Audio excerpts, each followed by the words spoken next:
Order! Order! You are an incorrigible delinquent at times. Behave yourself, man!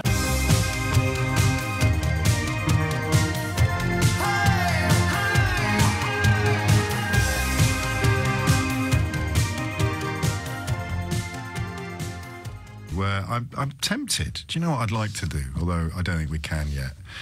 See how this emergency debate unfolds and what sort of investigations appear. But the bottom line with this emergency debate that Ed Davey has secured, the Liberal Democrats have secured in the House of Commons later today, I got taken by surprise by that interview, so I didn't quite have my ducks in the row. There are also urgent questions that they're keen to ask of the Prime Minister, but that's not what's happening today.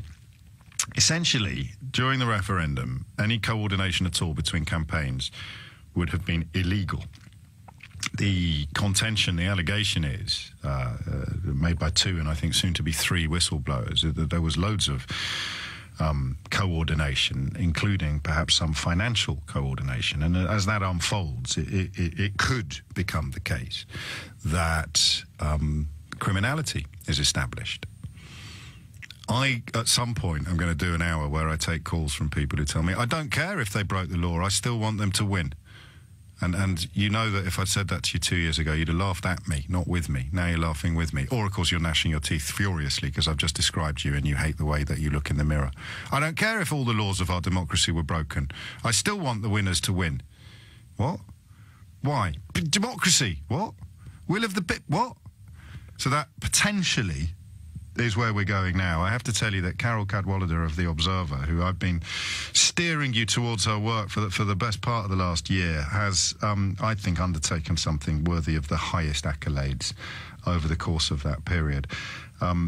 Culminating, and if you don't follow her on Twitter, you're missing out. This is proper journalism, proper thankless digging until you hit pay dirt. And you never know whether you will hit pay dirt or not, but the sheer evidence that she is collating is astonishing. There's a Twitter that she's put out in the last 3 hours in which the lawyer and head of compliance for the Vote Leave campaign is advising the but I don't want to call him a whistleblower, the young idealist, the young pro-Brexit campaigner, Shamir, is advising him on how to set up, Shamir Sani, on how to set up his bank account. And Shamir Sani had a terrible time of it at a press conference yesterday. This is the man who essentially explained how one of Theresa May's top aides who was working for Vote Leave, had helped him tactically, if you will, politically, campaign-wise, even though he was working for Leave, which led to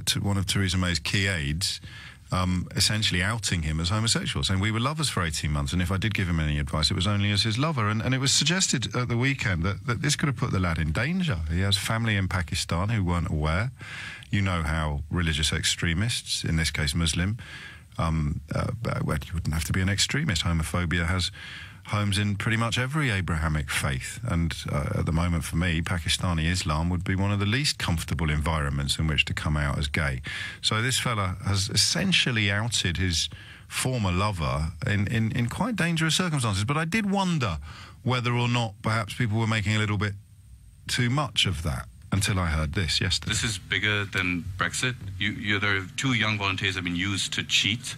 You know, it's like, frankly, and I've said this before, like, I'd vote Leave, but I don't care about that right now. Right now, all I care about is having a fair system, a democratic system. And to go through this process and see that sort of security I had and belief in this country that I had just sort of slowly stripped away, and like doubting the integrity of our democracy has brought me to this stage where I've gone through possibly the worst thing a gay Muslim man can go through. It was clearly designed to shut Shamir up, and he's a very young man and is not going to be shut up. So Shamir, take a moment. You know, he knew that I wasn't out to my mom. He knew this. And to have like the only thing I've been doing is just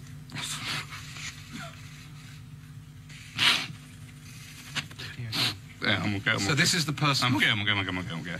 Sorry, I'm just being a drama queen. Like,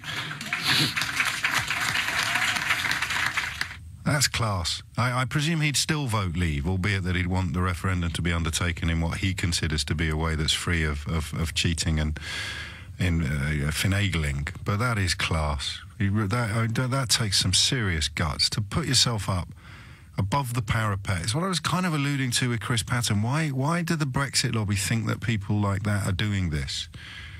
Why do you think they're doing it? Answer, because they care so much about their country that they can't countenance standing on the sidelines while watching people, some of them perfectly decent, some of them profoundly sinister, steering the country into utterly unnecessary disaster. Now, I presumably would part company with Shamir at that point, because he would argue, no, it is perfectly possible to undertake leaving the European Union in a way that isn't welcoming and embracing disaster. I've told you before, three, I think, of my cleverest friends, closest friends, voted to leave the European Union, and one of them remains convinced that it could actually all turn out better than it was before. I don't know whether Shamir Sani falls into that category. If he doesn't, if he still does believe that it could be good, and yet it's his fears about how it was brought about, that's about as close to an act of pure principle and integrity as it's possible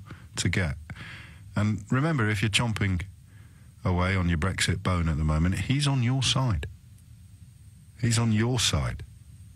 That line there about his former partner, his former boyfriend, chap called, is it Stephen Parkinson? I think it is.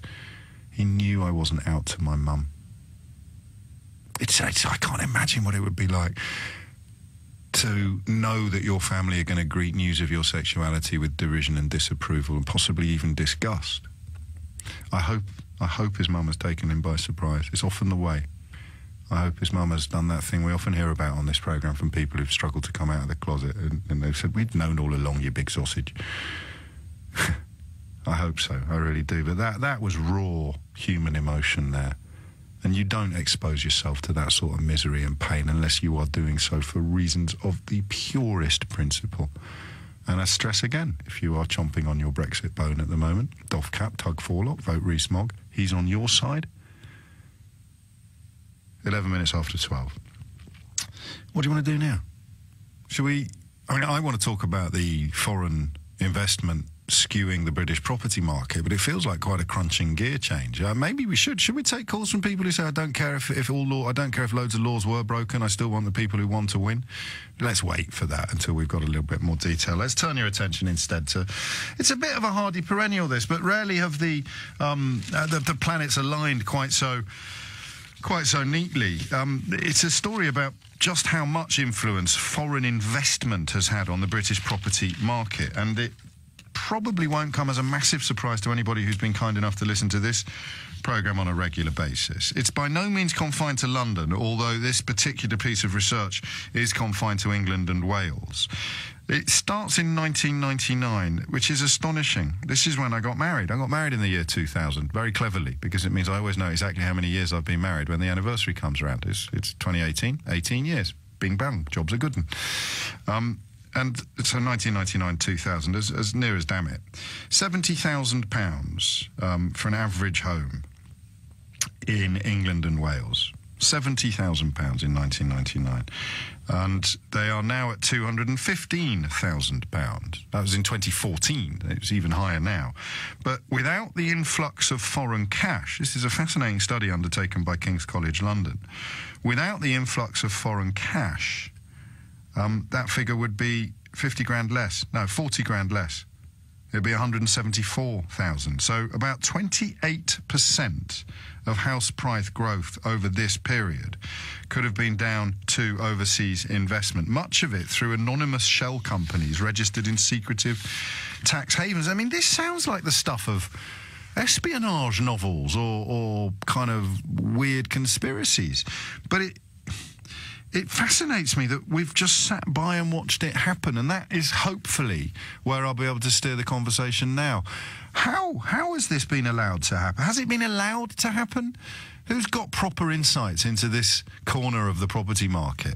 Because it seems to me that what has happened is people with large amounts of cash to invest, people who could invest anywhere in the world, have over this period of time, over the last 20 years, seen British property, starting off in the southeast but extending further subsequently, they've seen British property offer up better returns on their capital than traditional investments in either companies, buying shares, or, you know, gold bullion or whatever it may be. The British property market has risen at such an exponential rate that if you could stick your cash in it 20 years ago, you'd have got a better return from that than you would from almost anything else.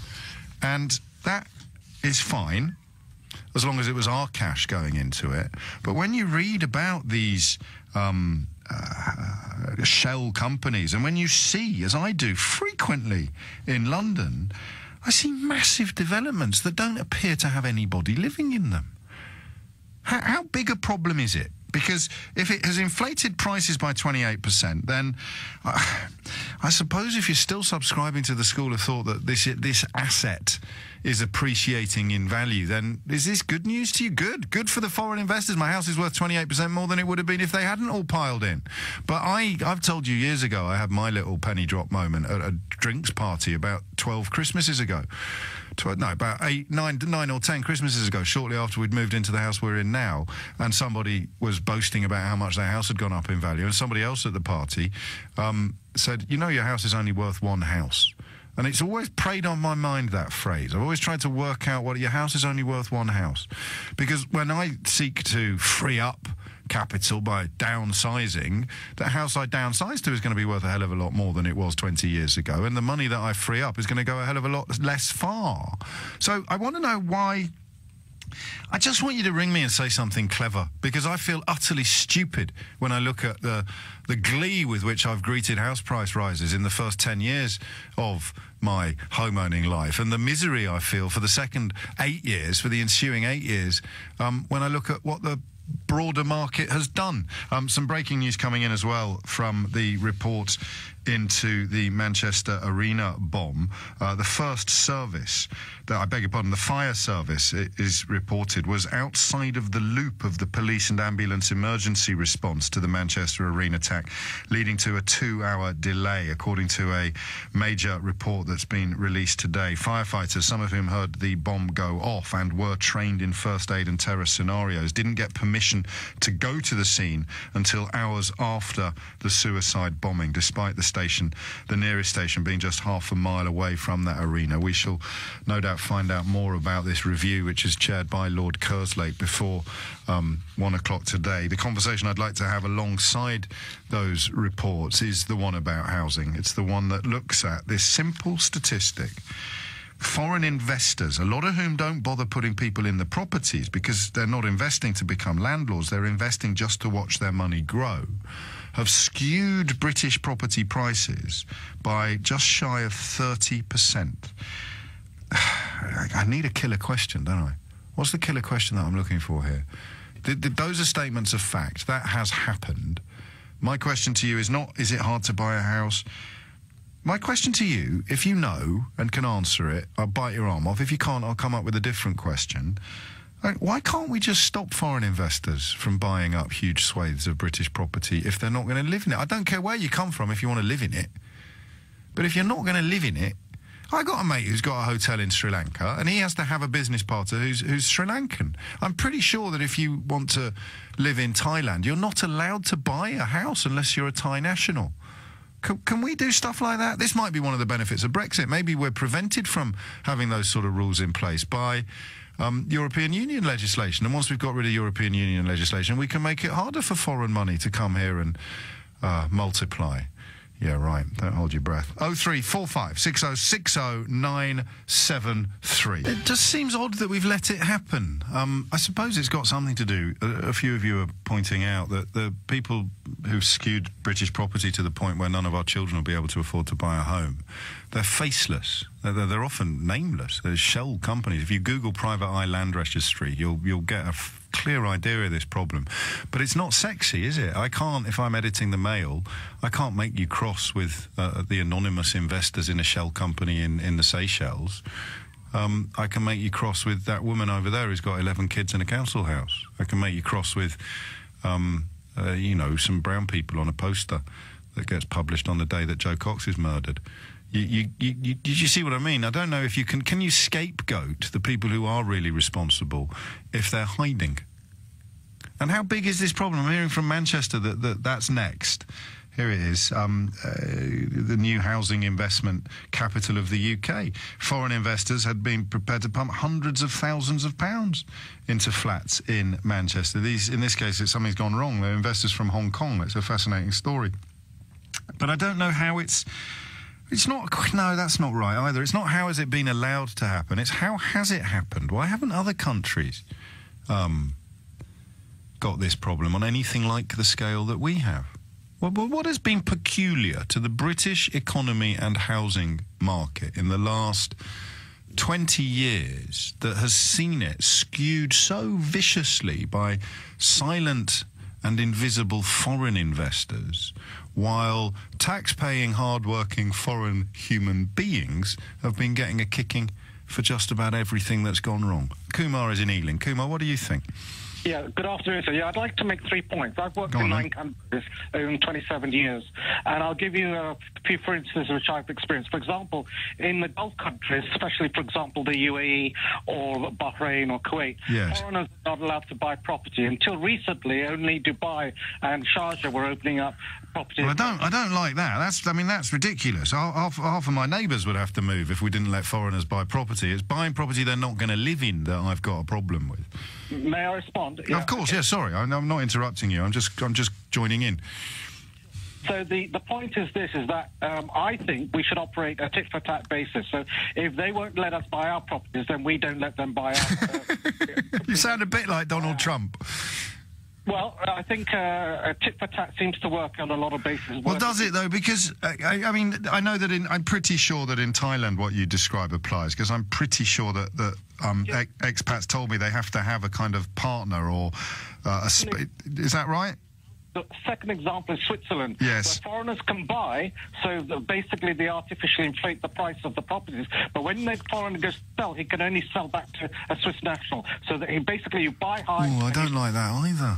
No, of course not, but it works because the Swiss are so clever, they get away with it because everybody wants to invest in Switzerland. So those are the two problems one faces. But the biggest problem is that, Mr. O'Brien, we live in a democracy, and I'm not sure in a democracy one can play tit-for-tat always on these things. And, by the way, are you the same O'Brien that's on Newsnight occasionally? I used to be, my friend, until I was bound by my conscience and my belief in free speech to withdraw from the fray. You've missed your vacation, so... Oh, don't say that. I'm doing this instead because I get to speak to people like you every day. No, but this is a waste of space. only if the callers are as rubbish as you. Stick to the news. It's a bit late now, mate. I've nailed my colours to the Speak Your Mind mast, but you're very kind, and you'll enjoy my book. It's out in November. 26 minutes after 12, if I write it. James is in Sidcup. James, what would you like to say? Hello there, James. Hello, James. I haven't spoken for a little while. We've spoken on Grenfell a couple of times. And just to say, my prediction of 2 to 3 years to rehouse the residents is looking... Did you make that prediction on air? Yeah, with you. Well, yeah. Well done, mate. I know. I remember somebody doing it, and obviously one hoped that you were wrong. I wonder whether now you've possibly been a little bit conservative in your prediction. Well, we shall see. We shall. The fact of the matter is, Grenfell, I think, in our discussion, really is the other end of this complete mess called the housing crisis. So, at the one end, we have empty homes, 400,000 a pop. Yeah. I can think of... That's right. After Grenfell, someone counted the number of empty properties in the Royal Borough of Kensington and Chelsea, didn't they? Absolutely. Well, it's all over, I can assure you. I do stuff in... I'm 35 years in the game. No, I believe it. I've got no reason to doubt you. I guess what I don't understand as a punter is why you wouldn't move someone into the property. I mean, because if you're doing it for money... That's why you're buying it, to watch it go up in value. You get even more money if you stick a tenant in there. I think the margins are so minor to those, really? To those people involved in this, Jeff. They don't want the hassle of management. They don't want to, they want to, at some stage, they want to sell on a virgin property, shall I put it that way? Oh, do you think? Oh, absolutely. I mean, it's as good as new, etc., etc. The fact is, it's for storage of money. It's not for storage of people. No, I know, but I stick with this. Do we need a plutocrat to ring us, James? Because you and I can talk about margins and we can pontificate and speculate. But if you spend, you spent £1 million on a flat in Kensington, and you're looking to get, at the moment, a return perhaps of over the period of this 20-year period, you're looking to get a double-figure return on that, aren't you? Pretty much. But you could rent it out as well for another double-figure return every year. So that's the bit I don't quite get. Well, I think when it comes to getting in and out with your money, it gets a little more complicated. And you'd have an income, wouldn't you, if you had tenants in there? You'd have an income, and we've got this thing called income tax, whereas if your property goes up in value, then you might get taxed in terms of capital gains or what have you when you sell it, although probably if you've got a shell company in the Cayman Islands and you've done your accountancy properly, you're going to be able to buy and sell it to your heart's content without anybody noticing or the Treasury getting a penny. Do you think that's the answer? There's lots and lots to that, James, and the fact of the matter is you may need to plant yourself there at short notice at any given time. Some might. Because of residency rules, because of political issues, back home, etc., etc. The fact of the matter is we're in a far larger crisis than that, and house prices are probably 30%, minimum 30% overvalued as a result. Not only of that, but the buy-to-let wave. I mean, check on any kind of reputable financial charts, and you'll see. I know of what you speak on this one. It's a bit of a pet subject of mine. What would you do to fix things? Well, we do have to understand, and I think I've said this to you a couple of times, we won't build our way out of this crisis solely, just on the fact that it would take us 10 to 15 years. We need to address the terms of ownership as well. Absolutely. Of existing properties. But, I mean, first... Well, what would you do first, though? Well, the first thing, I mean, ironically, wouldn't be to... absolutely, to get the mayor to stand by his word and get 50% of all new build at affordable levels. We can also bring incentives if we want to take private investor money. It must be on the basis of what rents are going to be achieved, and we must take the maximum uplift of value, as Churchill many years ago, 1909, 1910. So I'm not talking sort of crazy left-wing stuff here. No. Suggested that land should benefit everybody. When you put a tube station in, or an underground, or services, that the benefits must go to the whole community and not merely to a landowner. Once that starts to happen, you're on your way. But immediately, we have to take out the incentive for people to chase. Well, yeah, but I don't know how you do that. And a few people are pointing out you can't do that. Think of all the Brits who've got holiday homes around the world. What if you get a tit-for-tat response to saying you can't buy a property unless you're a citizen or a resident? This is people who don't live here. This isn't people in a way. This is just money, funds. And that perhaps is why the anger's not there. You know, you can, regardless of their socio-economic class, you can whip people up to be angry with foreigners, rich, poor, black, white, brown, green and purple. But can you really whip people up to be angry with faceless funds that are doing considerably more harm than the actual real-life, living, breathing foreigners? There are calls for front men in some of these money laundering operations to face prison. But the British property market arguably has become a laundromat for filthy foreign money and for some clean foreign money, such as the scale of the returns.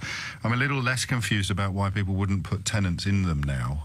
You'd presumably have an income tax requirement that would demand a degree. Well, not only would you have to fill in all the forms and pay the tax, if you're looking at 40% tax on it, you could see how someone worth millions isn't going to be that fussed about the difference that makes when you factor in the additional complications of actually managing a property. You buy it off plan, you never ever live in it, you wait for it to go up by 20% over a couple of years, and then you flog it again. That's clear, clean money. The only thing you need to get that clear, free money is quite a lot of money to start with. And how many times have we sat here on this programme together and said, are we really going to rebuild the world to serve the interests of those who've already got a load of money?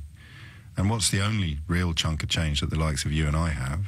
Answer: our property. So while our property has been going up in value, if you're lucky enough to be on the ladder, and I make no bones about the fact that if I'd been born 5 years later, I'm not sure I would have got on it. Certainly if I was 10 years younger, I wouldn't have done. Not with my background, not with my parents' financial situation. Couldn't have happened. But we got lucky. Sort of the last pre-millennial generation, Generation X.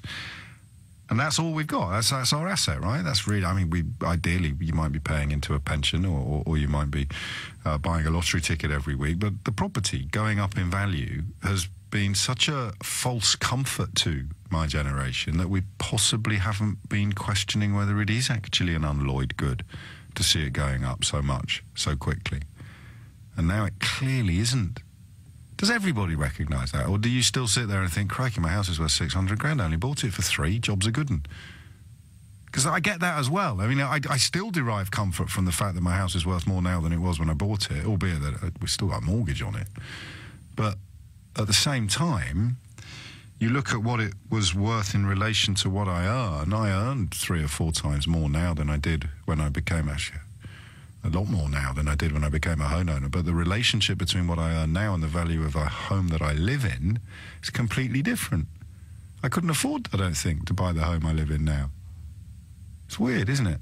And why haven't we noticed? Why haven't we smelt a rat sooner? Answer: because we were sitting there going, oh, fantastic. My house has gone up by loads. I'm going to wait until Lord Kerslake's press conference is over until I update you on the findings of this report into the response to the Manchester Arena attack. Already some troubling revelations involving permissions being given to the fire service to attend. But we've got a reporter in the room, so we'll speak to them once the press conference is over, which, glancing at the clock, could be in Sheila Fogarty's time. So rest assured that we'll provide you with a full and frank account of what has happened there. I'm keen also to find out what the Vote Leave so-called whistleblower, or the Cambridge Analytica in this case whistleblower has, or the Facebook whistleblower, anyway, he's definitely blown a whistle, has been saying in the House of Commons earlier today as well. So we'll probably catch up with that too. Until then, we've got a little bit of room for more conversations about property, and it's a mystery to me how we've done it. And I want to know, A, if you understand how it's happened, and B, if you can see any solutions. 12:40 is the time. Brian is in Addleston. Brian, what would you like to say? Oh, hi, James. Yeah, I was just phoning up about Guernsey. My dad used to live over in Guernsey, and they have a system over there. They have the open market and local market. Oh, yeah. And to live in a local market property, I'm not sure about the buying and selling side of things. But I do know that the open market properties are more expensive, but you have to have a right. You have to be a local resident and have a right to work in Guernsey to live in a local market property. Because Guernsey is a tax haven where an awful lot of people with an awful lot of money have weighed in, and they've had to do something to protect the people who've lived and worked there all their lives and their future generations from the corrupting effect or the skewing effect that all that money rushing in would have otherwise. Well, it seems to be working. Yeah? It is a beautiful little island. My dad doesn't live there anymore, but when he had a place, the apartment above his garage was local market only. So if he wanted to employ somebody, a housekeeper or a gardener, to live in there, they had to be a local person. Even though he owned it? Or he could. Yeah, even though he owned it. Oh, okay. Actually have someone in there that was not a local. He could have an employee, but they'd have to live in the house or in his other house, dare I say it, which is open market. Was his address number 4 Struggle Street, Brian, by any chance? If you have a house that's got a name, not a number, you know you're doing okay. Yes, you do.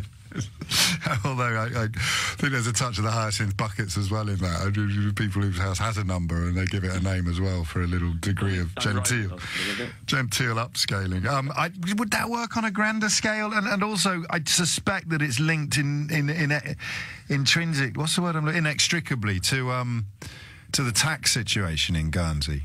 Well, yeah, that certainly helps. I'm sure that Guernsey doesn't have a deficit. But, I like the idea that you can do something. The problem is, I mean, then you're almost moving into the realms where the word indigenous becomes relevant. And as a general rule, whenever the word indigenous enters into a debate, reason and sanity leave the room. So how would you? I wouldn't want that either. I appreciate it's not all about pleasing me, but I don't care who lives in the flat above your dad's garage, as long as they are working. But then you'd. Yeah, no, you're giving me pause for thought. I don't have to be right about everything, despite the title of my looming book. I also should tell you, a few of you have asked how you can get tickets for the Christopher Hitchens Memorial Lecture that I'm giving at the Hay on Wye Literary Festival in later this year. They don't go on sale until March the 29th for non-friends of the Hay Literary Festival. So you could sign up to become a friend of the festival and book your place, or you can wait until March the 29th when I'll give you a quick heads up and the tickets become available to everybody. It's not a lecture in the traditional sense. I'm not standing behind a lectern shooting my mouth off, because I do that every day. It'll be a conversation, so I'll be interviewed on stage about the various crises that I believe the British media is facing. There's a slim chance you might have heard some of it before. It's coming up to 12:45. Phil's in Gibraltar. Hello, Phil. What would you like to say? Hello, James. First off, I am part of that generation, 5 to 10 years younger than you, that wasn't able to get on the property market. It's not my fault, mate. I don't know. I'm going to lay the blame with you. Fair enough. I'll take. I get blamed for everything else. Why not? It's all my fault. Okay. So I wanted to talk about the reason why property managed to get so inflated and why it resulted in, as you said, big building developments full of nobody, and then sort of transition that towards what's happening with Manchester. Yeah, have we spoken before? We have spoken before. Are you? Modesty aside, are you a bit of a genius? That's you. No, it's genius. Phil the genius. I remember you, Phil the genius. Carry on talking. I'm going to shut up for a while. I might even put my feet up. Okay, so when a large transaction goes through, anything that's suspicious or heavily cash-based needs to be audited, and documents need to be provided, so that if you try and buy a property for $500,000 in London and you try and walk in with a suitcase full of cash, you're not supposed to be able to do that. Now, the EU directives on money laundering, it would be the second and third directive specifically, are supposed to regulate the real estate market in terms of them submitting what they call suspicious activity reports when someone hasn't got the means to prove where they're taking the money from to make a purchase. This would be the estate agent or the realtor who is bound by law to provide the information you've just described. Correct, yes. Now, they should also bar the sale from taking place. But what was happening was that everybody was getting paid, so no one was submitting the report. Now, probably Incorrigible will be able to part the exact report, but it was around about 2% of all transactions reported to the NCA. Only 2% of them related to property sales. Gosh. Now, if you imagine the number of financial transactions that take place outside of, this is outside of the stock market exchange, any kind of financial instrument that's regulated separately, you would expect that number to be higher. You would. The reason it wasn't was because everyone was getting paid. Your estate agent got paid his, the person who was selling the property got paid theirs, the government picked up their tax, either from probably 2 times a capital gains tax on the person selling the property and the property taxes on the person buying the property, which meant that everybody was basically incentivized not to report these transactions. Now, it's improving. Go on.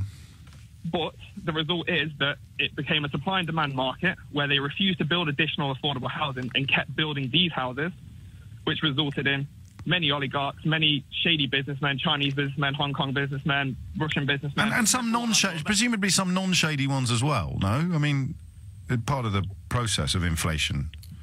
Well, yeah, I would say there was certainly speculation as well. However, it was being driven. The underlying reason they went up by money laundering. So much money was coming in. Now, I'm at pains to call it money laundering specifically because I don't want to get you in trouble for slander, or I don't want to get in trouble for slander. I don't want you to get them for liable. Yeah, but I would say percentage-wise, there will be a lot of dirty money in there simply because why aren't they in the properties? Why haven't they got the right to reside in Britain, but they're still able to buy a property?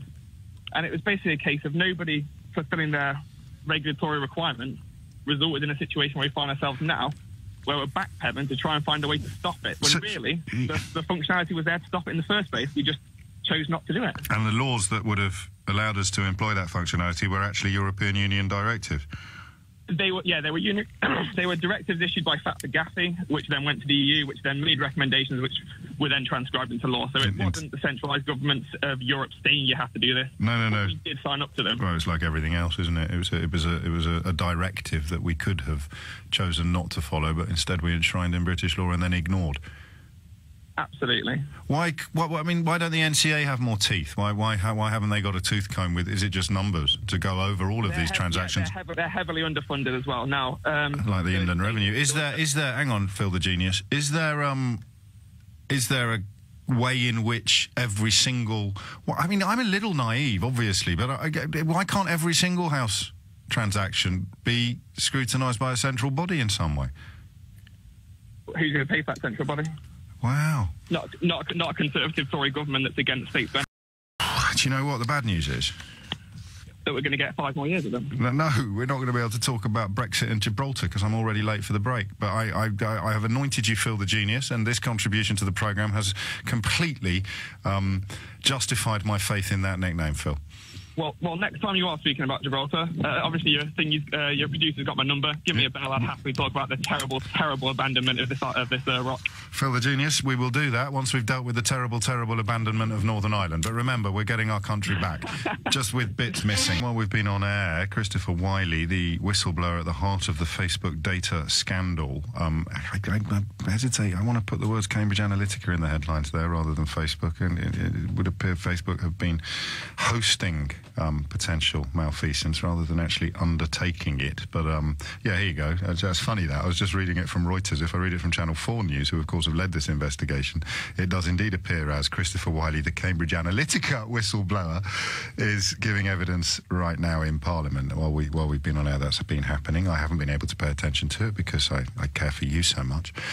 But Rachel Venables has, and she's here to share the fruits of her research. Absolutely. So the meeting today, it was by the Department of Culture, Media and Sport. It's part of their inquiry into fake news, a long-running investigation and a look at how things disseminated on the internet, things disseminated on social media, how they affect essentially our democracy. And this has been going on for a while, but of course the revelations in the news over the last couple of weeks regarding Facebook, Cambridge Analytica, etc. have caused for real concern. And so when their meeting today involved Christopher Wiley, of course, we had to pay attention. Now, to start with, it did discuss Facebook. Facebook founder Mark Zuckerberg, he has been asked to appear in front of this select committee and give evidence to the committee on fake news, among other things talking about the alleged misuse of 50 million people's worth of Facebook data by Cambridge Analytica. That's the link there. Now, he has said, we found out this morning, no, and offered to send one of the company's senior executives instead. Here's chairman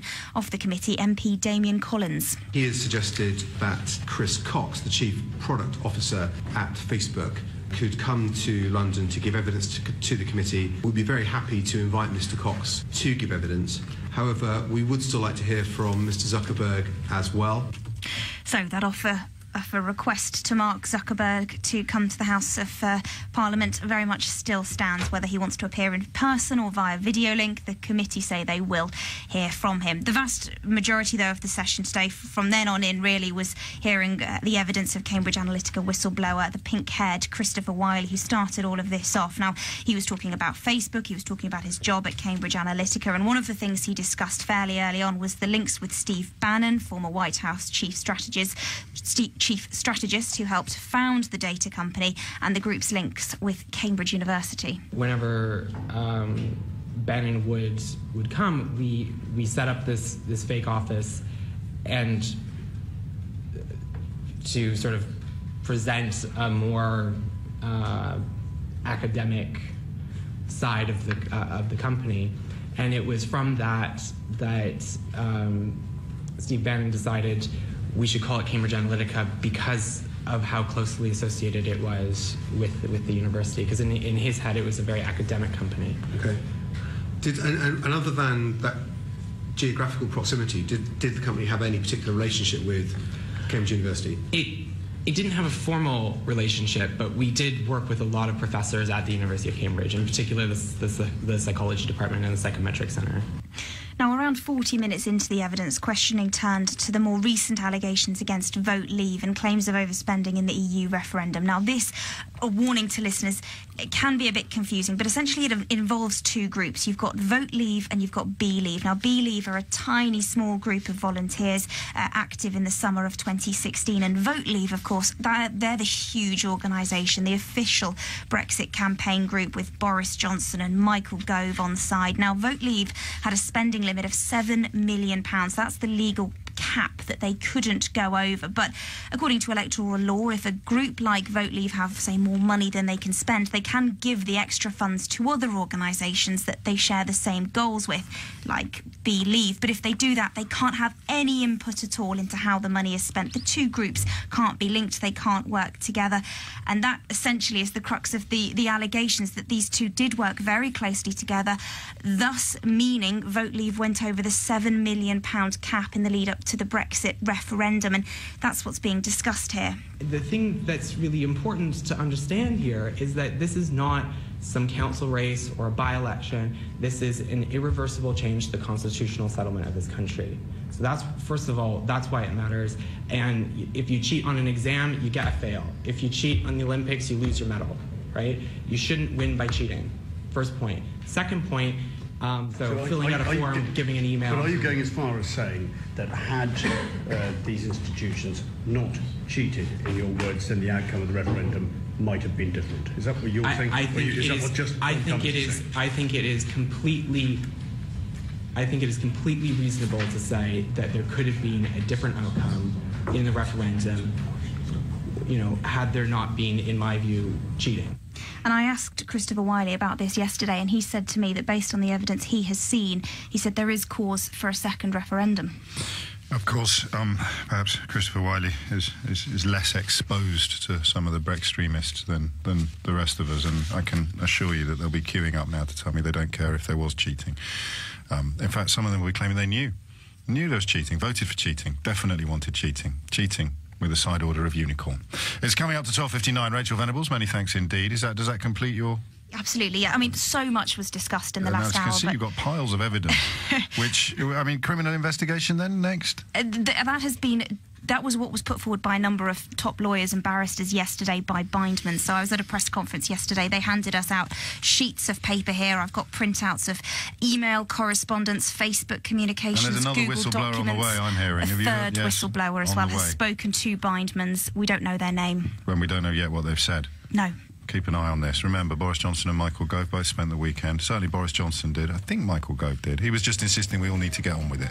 Boris Johnson was insisting there's nothing to see here, nothing at all, which I suspect will prove about as reliable as both sets of his marriage vows. That's it from me for another day.